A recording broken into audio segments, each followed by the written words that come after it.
Hey everybody, this is James OutLaw Frags, man. I'm so glad to see you back here for another video. So stay right there, I'm going to run the intro and we'll get right into what we're going to talk about today.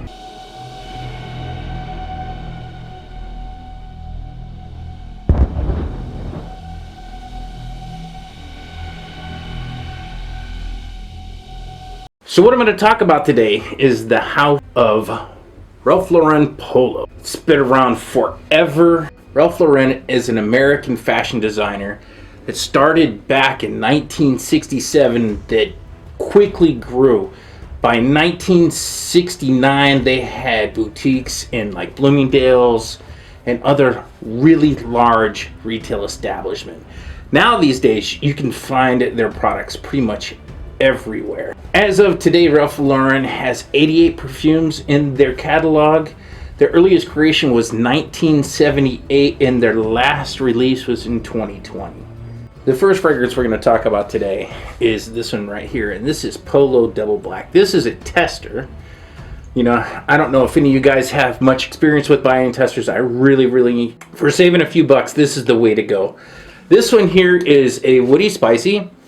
The main accords are fresh spicy, warm spicy, tropical coffee, fruity, and woody. I gotta say that I haven't worn this one a whole lot in the last 2 or 3 years. Regardless of the color, the fragrance is not heavy. It's refreshing, revitalizing with an opening frozen mango note.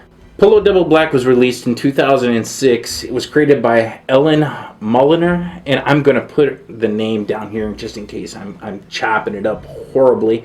Even though they say this is black, this is not a heavy dark scent at all. It actually has a note of frozen mango, which makes it actually a little bit refreshing. Top notes are black pepper and mango. The mid notes are Indonesian nutmeg and coffee, and the base notes are juniper berry, woody notes, and cardamom. You know, like I said a minute ago, it's kind of, I guess what I would say is marketed kind of strangely because this is in a black bottle. It's called Double Black, so I'm expecting, you know, a really heavy, dark, intense fragrance, and that is not what you get in this bottle. This one has been around for a while. I believe 2006. Let's take a give it a second. Double Black Polo is actually not a bad fragrance for being the fact that it's not super expensive. It's readily available on all the discounter sites. It's been around for a long time. It hasn't been worn to death, so if you put it on, you don't smell like 50 different other people. It's not super heavy, and actually, you know, in all honesty, it's rather light. But it is very appealing. It's an easy wear. It's a dumb reach. You know, it's not super duper complicated. On a hot summer day, this is really nice. The next one we are going to talk about, is Polo Red Intense. And this is another tester. One of the things I do like about testers, you probably can't see it from where you're at, but they give you a lot of information on the back of the bottles. And for this one, this is an Oriental Spicy. The main accords of this are warm spicy, fresh spicy, fruity, aromatic, and citrus. And I gotta say, I really enjoy this fragrance. I have a smaller bottle that I'm just about finished with because in the springtime, I really enjoy wearing this. They say that this is a winter or a spring fragrance according to Fragrantica. To me, this comes across to where, for my palate, I enjoy wearing this. Pretty much, I can wear this all year round. I wouldn't wear this in super high heat, but this smells absolutely wonderful. This was launched back in 2015. The nose behind it is Oliver Gillotin, and his last name is spelled Gillotin, and I have no really idea how to pronounce that, so I'm not even going to try.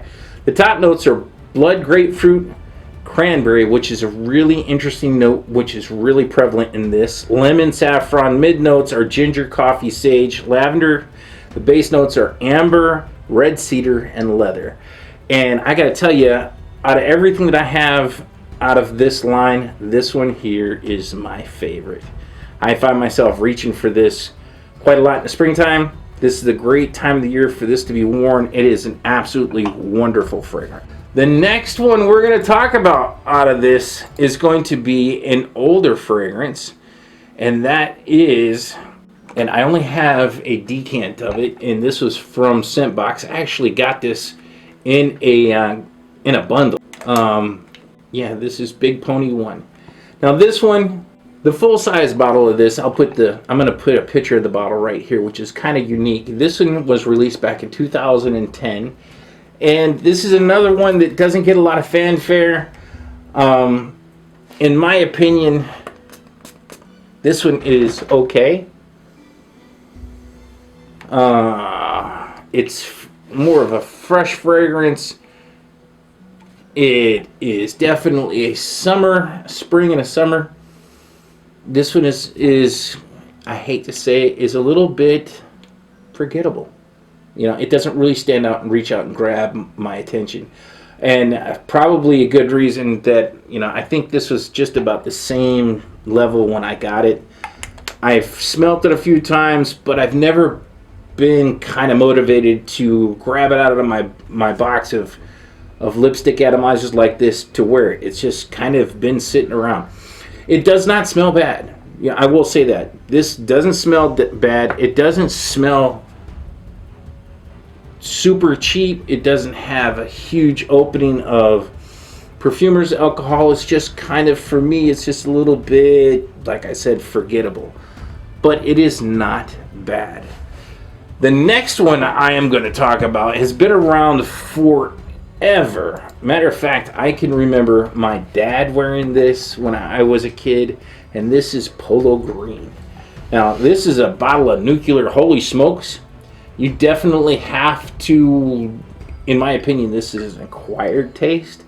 This is a woody chypre. The main accords of this are woody, aromatic, fresh, spicy, tobacco, leather, and earthy. And man, for the first, I would say, half an hour, this thing just explodes off my skin.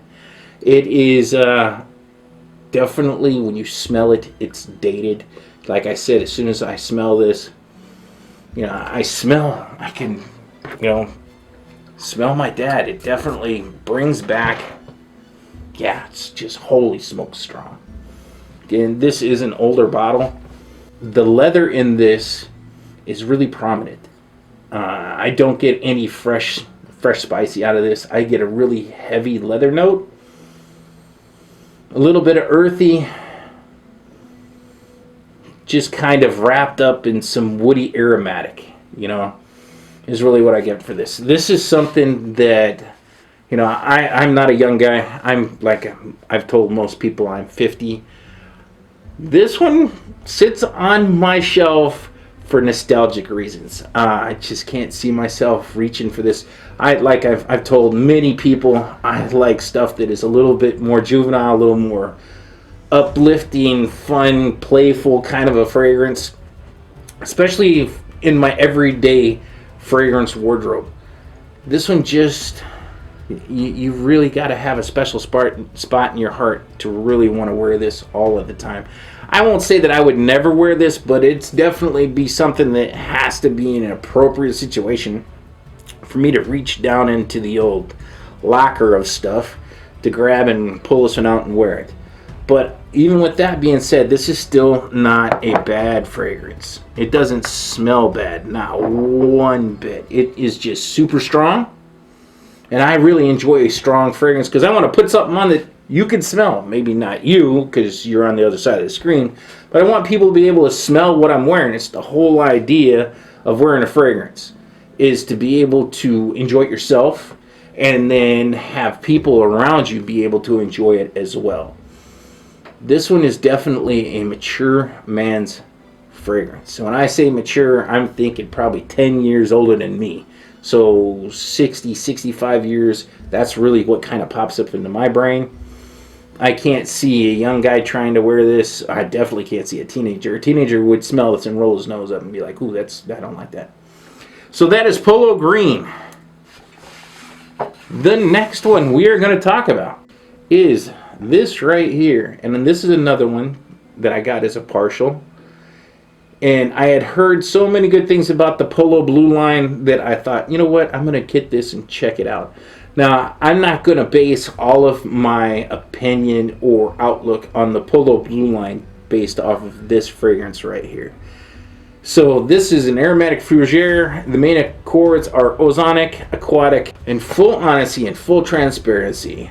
This bottle right here that I have in my hand, I can't say every single bottle of this stuff smells like this, but this bottle right here smells like the cheapest fragrance that I have ever bought. When I spray, and I've worn this 2 or 3 times to really try to get a feel for it. Man, I'll tell you what, it's, to me, this is like spraying on a bottle full of chemicals.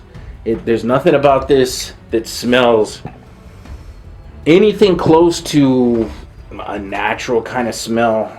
I mean, really, to me, this one comes across, yeah, it just smells like a bottle full of chemicals with a little bit of a blue tinge to it, and maybe a touch of aquatic. But to me, in my opinion, for my palate, this is a complete, utter disaster. I really wish that in retrospect I would have picked up a different one, because there's no way I'll ever put this on my skin again. I really don't like it. It doesn't perform on me. And then during the first half hour, all I get is an enveloping sense of wearing some type of chemical. You know, I really try not to do a negative review, but I just can't find a whole lot, you know, positive to say about this. Now, if you got this and you love it and this is your signature scent, man, this is not a poke at you.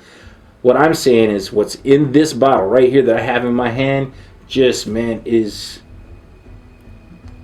for my palate, it's just, it's unpalatable. And I can remember the first time I wore it, it's like, well, I'll give it a chance. Maybe after, you know, a half an hour or 15, 20 minutes, it'll settle down and it'll get better. It never did. It just kind of, it's very linear. What you spray out of the bottle when you first smell it is what I got through the entire life of the fragrance. But this one doesn't hold a whole lot of love in my book. I'll keep it in my collection just for the collection issue. I'm really glad I only got this tiny little bottle. I would have been really upset if I ended up with a full 100 ml bottle of this to sit and gather dust. So I'm lucky with this one that this is just a tiny bottle. So like I always say, man, there is no bad time to smell good. That one doesn't smell good. The rest of them are definitely okay. I enjoy them. This is my number one. I love this stuff right here. This pulls a second place for me. The Big Pony. That's third. Polo Green here is my 4th place winner. And this one, like I said, doesn't smell bad. This is really super dated for me. This, when I smell it, my images of my father, you know, my late father comes to mind. I love and miss him. I hope he rests in peace. But this is one that I would only wear in a special occasion. And then the last but not least is Polo Blue there, and you can't pay me to put that back on me. So with all that being said, do me a favor, like, comment, subscribe. Make sure that you guys, if you haven't, take the time, and if you're going to buy anything from Amazon, follow down below is a link. There's links to each one of the products, and then there's a general link. So if you just want to go there and shop for whatever, follow the general link and then shop like normal. Every little bit helps in today's situation. Like I've told everybody, I've lost my job. I've been out of work for a minute now, and your support and your help means a lot. And then when you use the link, it's no additional charge to you, and it helps me earn a very tiny percentage off of your purchase. So I will catch all of you guys after you smell wonderful with one of these, not that one, on the next video. Till then, take care.